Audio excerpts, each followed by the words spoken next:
Hi hello friends, ನಮಸ್ಕಾರ ಸ್ನೇಹಿತರೆ. ಇವತ್ತು ನಾವು ಹೈದರಾಬಾದ್ನ ಓಲ್ಡ್ ಸಿಟಿಯಲ್ಲಿರುವ ಒಂದು ವಿಶೇಷವಾದ ಪ್ರದೇಶಕ್ಕೆ ಹೋಗ್ತಾ ಇರೋದು. ಅದೇ ದಾರುಲ್ ಶಿಫಾ ಮೈದಾನ್ ಮತ್ತು ಮಿರಾಲಂ ಮಂಡಿ ಅಂತ.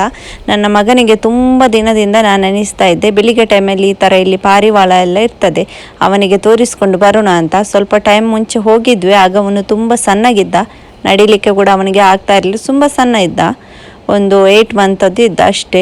ಈಗ 1 ಇಯರ್ ಕಂಪ್ಲೀಟ್ ಆದಮೇಲೆ ಅವನಿಗೂ ಸ್ವಲ್ಪ ಇದೆಲ್ಲ ಗೊತ್ತಾಗ್ತದೆ. ಈಗ ಪಾರಿವಾಳವನ್ನು ನೋಡಿದ್ರೆಲ್ಲ ಖುಷಿ ಪಡ್ತಾನೆ. ಅದಕ್ಕೋಸ್ಕರ ಇವತ್ತು ಅವನನ್ನು ಅಲ್ಲಿಗೆ ಕರ್ಕೊಂಡು ಹೋಗೋಣ ಅಂತ ಬೆಳಿಗ್ಗೆ ಮಕ್ಕಳನ್ನು ಶಾಲೆಗೆ ಬಿಟ್ಟು ಇವನನ್ನು ಇಲ್ಲಿಗೆ ಕರ್ಕೊಂಡು ಬರ್ತಾ ಇರೋದು.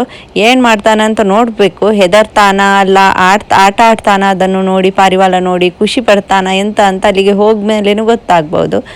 ಅವನ ಅಂದರೆ ನನ್ನ ಇನ್ನೊಂದು ಸಣ್ಣ ಮಗ ಇರ್ತಿದ್ರೆ ಖುಷಿ ಆಗ್ತಿತ್ತು, ಅವನೊಟ್ಟಿಗೆ ತುಂಬ ಆಟ ಆಡ್ತಿದ್ದ ಅವನ ಅಣ್ಣನೊಟ್ಟಿಗೆ. ಆದರೆ ಇವನು ಒಬ್ಬನೇ ಅಲ್ವಾ, ಎಂತ ಮಾಡ್ತಾನಂತ ಗೊತ್ತಿಲ್ಲ. ಇವತ್ತು ಬಿಸಿಲು ಕೂಡ ತುಂಬ ಇತ್ತು.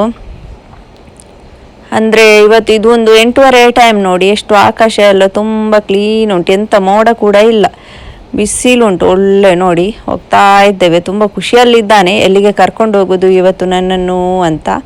ಇದರ ಬಗ್ಗೆ ಹೇಳುವುದಂದರೆ ನೋಡಿ, ಇದುವೇ ನೋಡಿ ದಾರುಲ್ ಶಿಫಾ ಮೈದಾನ್ ಮತ್ತು ಮಿರಾಲಂ ಮಂಡಿ ಅಂತ ಹೇಳ್ತಾರೆ. ಇದು ಹೈದರಾಬಾದ್ ಅಂದರೆ ನಮಗೆ ಮೊದಲು ನೆನಪಾಗೋದು ಚಾರ್ಮಿನಾರ್, ಲಾಡ್ ಬಜಾರ್, ಪುರಾತನ ಕಟ್ಟಡಗಳು ಮತ್ತು ಹೈದರಾಬಾದಿ ಊಟ.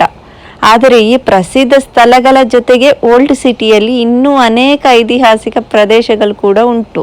ಅವುಗಳಲ್ಲಿ ಈ ದಾರುಲ್ ಶಿಫಾ ಮತ್ತು ಮಿರಾಲಂ ಮಂಡಿಗೂ ವಿಶೇಷ ಸ್ಥಾನವಿದೆ ನೋಡಿ.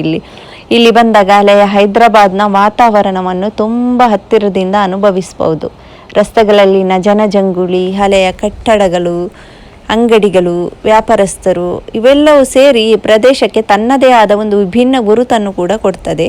ಇಲ್ಲಿ ನಮಗೆ ಬೇಕಾದರೆ ನಾವು ಮನೆಯಿಂದ ಎಲ್ಲ ಇದಕ್ಕೆ ಏನಾದರೂ ದಾಲ್ ಈ ಥರ ಏನಾದರೂ ತಿನ್ನುವ ನಮ್ಮ ಇದಕ್ಕೆ ತರುವುದಾದರೆ ತರ್ಬೋದು. ನಾವೇನು ತರಲಿಲ್ಲ, ಅದಕ್ಕೆ ಇಲ್ಲಿಂದನೇ ನಾವು ಚನಾ ದಾಲ್ ಅಲ್ಲ, ನಾವು ಇದು ಜವಾರಿ ತಗೊಳ್ತಾ ಇದ್ದೇವೆ. ಸ್ವಲ್ಪನೇ ತಗೊಂಡದ್ದು. ಇವನು ಇದನ್ನೆಲ್ಲ ವೇಸ್ಟ್ ಮಾಡ್ಬೋದಂತ ಒಂದು 20 ರೂಪಾಯಿಗೆ ಇಷ್ಟು ಕೊಡ್ತಾರೆ ನೋಡಿ, ಒಂದು ಸಣ್ಣ ತಟ್ಟೆಯಲ್ಲಿ. ಇವನ ಕೈಗೆ ಕೊಟ್ಟು ಇವನು ಹಾಕಿ ಖುಷಿ ಪಡಲಿ ಅಂತ ಇವನಿಗೆ ಕೊಟ್ಟಿದ್ದು. ಇವನೇನು ಹೆದರ್ಕೊಂಡಿಲ್ಲ, ತುಂಬ ಖುಷಿ ಪಟ್ಟಿದ್ದ, ಇವನಿಗೆ ಖುಷಿ ಆಗ್ತಾ ಇತ್ತು ಪಾರಿವಾಳ ನೋಡಿ. ಇದು ದಾರುಲ್ ಶಿಫಾ ಪ್ರದೇಶ ಓಲ್ಡ್ ಸಿಟಿಯ ಪ್ರಮುಖ ಭಾಗವೂ ಕೂಡ ಆಗಿದೆ. ಇಲ್ಲಿ ದಾರುಲ್ ಶಿಫಾ ಎಕ್ಸ್ ರೋಡ್ನಿಂದ ಮಿರಾಲಂ ಮಂಡಿ ರಸ್ತೆಯ ಕಡೆಗೆ ಸಂಪರ್ಕವಿರುವುದರಿಂದ ಹೈದರಾಬಾದ್ ಪೊಲೀಸ್ ಮಾಹಿತಿಯಲ್ಲೂ ಕೂಡ ಉಲ್ಲೇಖಿಸಲಾಗಿದೆ. ಇದು ಮಿರಾಲಂ ಮಂಡಿ ಕೂಡ ಇದೇ ಭಾಗದ ಪ್ರಮುಖ ಮಾರುಕಟ್ಟೆ ಪ್ರದೇಶಗಳಲ್ಲಿ ಕೂಡ ಒಂದಾಗಿದೆ.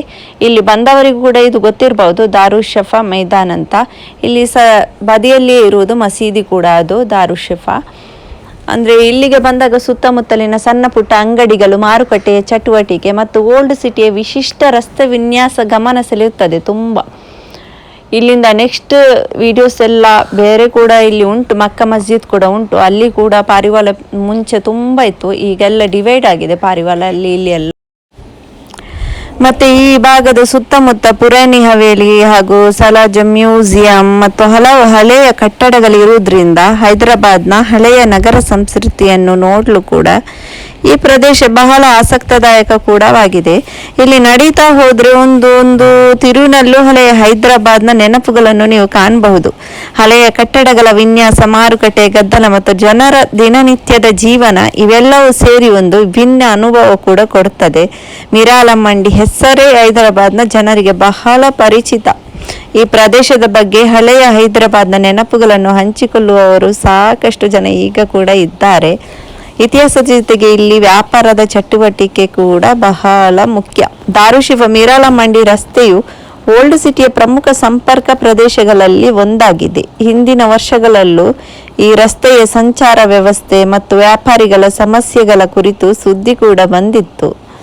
ಇನ್ನೊಂದು ಆಸಕ್ತಿದಾಯಕ ವಿಷಯ ಏನೆಂದರೆ, ಹೈದರಾಬಾದ್ನ ಮೆಟ್ರೋ ವಿಸ್ತರಣೆ ಯೋಜನೆಯ ಸಂದರ್ಭದಲ್ಲಿ ದಾರುಲ್ ಶಿಫಾ ಮತ್ತು ಮಿರಾಲಂ ಮಂಡಿಯನ್ನು ಸಂಪರ್ಕಿಸುವ ಮಾರ್ಗದ ಪ್ರದೇಶಗಳಲ್ಲೂ ಸಮೀಕ್ಷೆ ಮತ್ತು ಭೂಸ್ವಾಧೀನಕ್ಕೆ ಸಂಬಂಧಿಸಿದ ಕೆಲಸಗಳು ನಡೆದಿದ್ವು. ಇದರಿಂದ ಈ ಮಾರ್ಗದ ಭವಿಷ್ಯದ ಸಾರಿಗೆ ಮಹತ್ವವು ಕೂಡ ಗೊತ್ತಾಗ್ತದೆ. ಹಾಗಾಗಿ ಸ್ನೇಹಿತರೆ, ನೀವು ಹೈದರಾಬಾದ್ಗೆ ಬಂದಾಗ ಕೇವಲ ಪ್ರಸಿದ್ಧ ಟೂರಿಸ್ಟ್ ಪ್ಲೇಸಸ್ ಮಾತ್ರ ನೋಡದೆ ಇಂತಹ ಹಳೆಯ ಪ್ರದೇಶಗಳನ್ನು ಒಮ್ಮೆ ಭೇಟಿ ಮಾಡಿ. ಇಲ್ಲಿ ನಿಮಗೆ ಹೈದರಾಬಾದ್ನ ಮತ್ತೊಂದು ಮುಖ ಕಾಣಿಸ್ತದೆ. ಅದು ಜನಜೀವನದ ಹೈದರಾಬಾದ್, ವ್ಯಾಪಾರದ ಹೈದರಾಬಾದ್ ಮತ್ತು ಇತಿಹಾಸವನ್ನು ತನ್ನೊಳಗೆ ಉಳಿಸಿಕೊಂಡಿರುವ ಹಳೆಯ ಹೈದರಾಬಾದ್. ದಾರುಶಿಫಾ ಮೈದಾನ್ನಿಂದ ಮಿರಾಲ ಮಂಡಿವರೆಗೆ ಇರುವ ಈ ಪ್ರದೇಶ ನೋಡಿದಾಗ ಹೈದರಾಬಾದ್ ಎಷ್ಟು ಹಳೆಯ ಇತಿಹಾಸ ಮತ್ತು ಸಂಸ್ಕೃತಿಯನ್ನು ತನ್ನೊಳಗೆ ಉಳಿಸಿಕೊಂಡಿದೆ ಅನ್ನೋದು ಕೂಡ ಅರ್ಥ ಆಗ್ತದೆ. ಇವತ್ತಿನ ನಮ್ಮ ವ್ಲಾಗ್ ನಿಮಗೆ ಇಷ್ಟವಾಗಿದ್ದರೆ ವಿಡಿಯೋಗೆ ಒಂದು ಲೈಕ್ ಮಾಡಿ, ನಮ್ಮ ಚಾನೆಲನ್ನು ಸಬ್ಸ್ಕ್ರೈಬ್ ಮಾಡಿ ಮತ್ತು ನಿಮ್ಮ ಸ್ನೇಹಿತರಿಗೂ ಕೂಡ ಶೇರ್ ಮಾಡಿ. ನಿಮಗೆ ಹೈದರಾಬಾದ್ನ ಯಾವ ಪ್ರದೇಶದ ಬಗ್ಗೆ ಮುಂದಿನ ವಿಡಿಯೋ ಬೇಕು ಅಂತ ಕಮೆಂಟ್ನಲ್ಲಿ ಕೂಡ ತಿಳಿಸಿ. ಮತ್ತೊಂದು ಹೊಸ ಜಾಗ, ಹೊಸ ಮಾಹಿತಿ ಮತ್ತು ಹೊಸ ವ್ಲಾಗ್ನೊಂದಿಗೆ ಇನ್ನೂ ಸಿಗೋಣ. ಮತ್ತೆ ನಾವು ಸಿಗ್ತಾ ಇರೋಣ ಇದೇ ಥರ. ನೋಡಿ, ಈಗ ಇದರ ಬಗ್ಗೆ ನನಗೆ ಜಾಸ್ತಿ ಹೇಳಬೇಕಂದ್ರೆ ಎಷ್ಟು ಗೊತ್ತಿಲ್ಲ. ನನಗೆ ಎಷ್ಟೊಂದು ಗೊತ್ತುಂಟು ಇದರ ಬಗ್ಗೆ, ಅಷ್ಟೊಂದು ಸ್ವಲ್ಪ ಅಲ್ಪ ಡೀಟೇಲ್ಸನ್ನು ನಿಮ್ಮ ಜೊತೆ ಶೇರ್ ಮಾಡಿದ್ದೇನೆ. ಈ ಥರ ಬೆಳಿಗ್ಗೆ ಟೈಮಲ್ಲಿ ಎಲ್ಲ ಬಂದು ಮಕ್ಕಳನ್ನು ಒಂದು ರೌಂಡ್ ತಿರುಗಿಸಿದರೆ ಅವರಿಗೆ ಕೂಡ ತುಂಬ ಖುಷಿ ಆಗ್ತದೆ. ಈಗ ಎಲ್ಲ ಫ್ಲ್ಯಾಟಲ್ಲಿ ಎಲ್ಲ ಇರುವುದರಿಂದ ಮಕ್ಕಳಿಗೆ ಗಾಳಿ, ಮಣ್ಣು ಅದು ಏನು ಗೊತ್ತೇ ಇಲ್ಲ.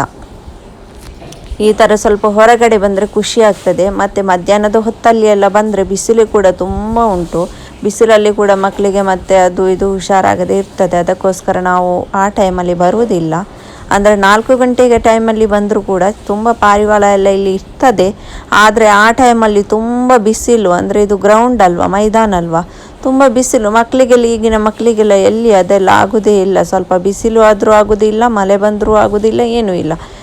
ಕರೆಕ್ಟಾಗಿ ಅವರಿಗೆ ಎಂತಂತಾನೆ ಗೊತ್ತಾಗೋದಿಲ್ಲ. ಜಾಸ್ತಿ ಬಿಸಿಲು ತಾಗಿದ್ರೂ ಹುಷಾರಿಲ್ಲದಾಗ್ತದೆ. ಸ್ವಲ್ಪ ಮಳೆಯಲ್ಲಿ ನೆನೆದ್ರೂ ಕೂಡ ಸಾಕು. ಅದೇ ಥರ ನಮ್ಮ ಟೈಮಲ್ಲಿ ಎಲ್ಲ ಈ ಥರ ಎಲ್ಲಿತ್ತು? ಬಿಸಿಲು ಗೊತ್ತುಂಟ, ಮಳೆ ಗೊತ್ತುಂಟ, ಎಂತ ಇಲ್ಲ. ಯಾವುದ್ರಲ್ಲಿ ಏನು ಮಾಡಿದರೂ ಏನೂ ಆಗ್ತಾ ಇರಲಿಲ್ಲ. ನಾವೆಲ್ಲ ತುಂಬ ಗಟ್ಟಿ ಇದ್ರು. ಈಗಿನದ್ದು ಹಾಗೆ ಇದೆ ಅಲ್ವಾ, ಎಲ್ಲ ತಿನ್ನುವದ್ದು ಐಟಮ್ಸ್ ಅದರಲ್ಲಿ ಇದರಲ್ಲಿ ಇರೋದ್ರಿಂದ ಮಕ್ಕಳಿಗೆಲ್ಲ ಈಗಿನ ಜಾಸ್ತಿ ಶಕ್ತಿಯೇ ಇಲ್ಲ ನಮ್ಮ ಥರ, ನಾವೆಲ್ಲ ಇದ್ದಾಗ, ಸಣ್ಣವರಿದ್ದಾಗ ಇದ್ದ ಥರ. ಈಗ ನೋಡಿ, ನನ್ನ ಮಗ ಅಂತೂ ಈ ಮಣ್ಣಲ್ಲಿ ಎಲ್ಲ ಆಟ ಆಡಲಿಕ್ಕೆ ನೋಡ್ತಾ ಇದ್ದಾನೆ. ಅವನಿಗೆ ಇಲ್ಲಿ ಸ್ವಲ್ಪ ಪಾರಿವಾಳ ಆಡಿದ ಮೇಲೆ ಅವನಿಗೆ ಈ ಕಲ್ಲು ಮಣ್ಣೆಲ್ಲ ಹೆಕ್ಕುವುದೊಂದು ಖುಷಿ ಆಗ್ತಾ ಉಂಟು. ಅಂದರೆ ಈಗ ಮಣ್ಣಲ್ಲಿ ಸ್ವಲ್ಪ ಆಟ ಆಡಲಿ ಅಂತಾನೆ ತಗೊಂಡು ಬಂದಿದ್ದು. ಆದರೆ ಇಲ್ಲಿ ಜನರೆಲ್ಲ ಸ್ವಲ್ಪ ಉಗಿದು ಎಲ್ಲ ಹೋಗ್ತಾರಲ್ವ, ಅದರಿಂದ ಮಕ್ಕಳಿಗೆ ಸ್ವಲ್ಪ ಮಣ್ಣನ್ನು ಆಚೆ ಈಚೆ ಮುಟ್ಲಿಕ್ಕೆ ಕೂಡ ತುಂಬ ನೋಡಬೇಕಾಗ್ತದೆ. ಬಂದವರು ಹೋದವರು ಅಲ್ಲಲ್ಲಿ ಉಗಿಯುವುದು, ಅದು ಇದು ತಿಂದು, ಅದರಿಂದೆಲ್ಲ ಮಕ್ಕಳು ಮಣ್ಣು ಮುಟ್ಟಿದ್ರೆ ಕೂಡ ಅವರಿಗೂ ಸ್ವಲ್ಪ ಅದು ಇದು ಆಗ್ತದಂತ, ನಮಗೂ ಕೂಡ ಇನ್ಫೆಕ್ಷನ್ ಆಗ್ಬೋದಂತ ಹೆದರಿಕೆ ಅಷ್ಟೇ. ನೀಟಾಗಿ ಎಲ್ಲ ಇಟ್ಟರೆ ಏನು ತೊಂದರೆ ಇರೋದಿಲ್ಲ. ಅಲ್ಲಿ ಇಲ್ಲಿ ಕಸ ಕೂಡ ಎಲ್ಲಂದರಲ್ಲಿ ಬಿಸಾಡಿ ಹೋಗ್ತಾರೆ. ಕರೆಕ್ಟಾಗಿ ಎಲ್ಲಿ ಕೂಡ ಕ್ಲೀನಾಗಿ ಇಟ್ಟರೆ ಒಳ್ಳೇದಿರ್ತದೆ. ಈ ಥರ ಪ್ಲೇಸಸ್ ಎಲ್ಲ ಇನ್ನೂ ತುಂಬ ಕ್ಲೀನಾಗಿಡಬೇಕಲ್ವ ಫ್ರೆಂಡ್ಸ್. ನೋಡಿದ್ರಲ್ಲ ಫ್ರೆಂಡ್ಸ್, ನಿಮಗೆ ನಾನು ಈ ವಿಡಿಯೋ ಹೇಗೆ ಅನಿಸಿತು ಅಂತ ನೀವು ನನಗೆ ಕಮೆಂಟ್ ಮಾಡಿ. ಹಾಗೂ ನಿಮಗೂ ಇದರ ಬಗ್ಗೆ ಸ್ವಲ್ಪ ಏನಾದರೂ ಗೊತ್ತಿದ್ದರೆ ಮಾಹಿತಿ ಕಮೆಂಟಲ್ಲಿ ತಿಳಿಸಿ. ನಾನಿನ್ನು ಸಿಗ್ತೇನೆ ನೆಕ್ಸ್ಟ್ ವಿಡಿಯೋದಲ್ಲಿ.